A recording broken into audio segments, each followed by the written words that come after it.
अस्सलामुअलैकुम सामीन। 15 रबीउल अव्वल और 8 सितंबर है।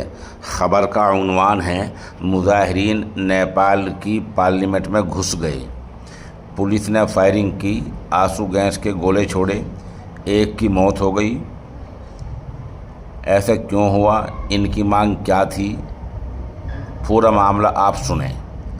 नेपाल में बदउनवानी और सोशल मीडिया बैन के ख़िलाफ़ मुज़ाहरा कर रहे जेन जी यानी 18 से 30 साल के नौजवान आज पीर के दिन वहां की पार्लियामेंट में घुस गए।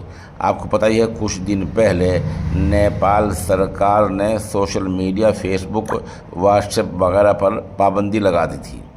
पुलिस ने मुज़ाहिरीन को रोकने के लिए आंसू गैस के गोले दागे और पानी की बौछार की। कई राउंड की फायरिंग की गई है। काठमांडू पोस्ट के मुताबिक एक मुज़ाहिरी की मौत हो गई, मुज़ाहरा करने वालों में से एक की मौत हो गई है। इसके अलावा कई लोग ज़ख्मी हुए हैं। नेपाल पुलिस का कहना है कि 12,000 से ज़्यादा मुज़ाहिरीन मौजूद हैं। उन्होंने पार्लियामेंट के गेट नंबर 1 और गेट नंबर 2 पर कब्ज़ा कर लिया है।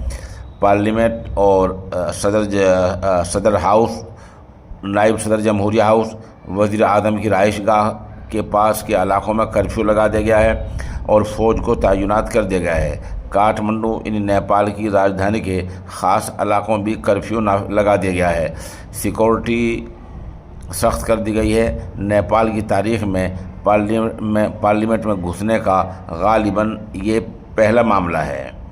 नेपाल सरकार ने गुज़िश्ता 3 सितंबर को फेसबुक, इंस्टाग्राम, यूट्यूब समेत 26 सोशल मीडिया साइट्स पर पाबंदी लगा दी थी।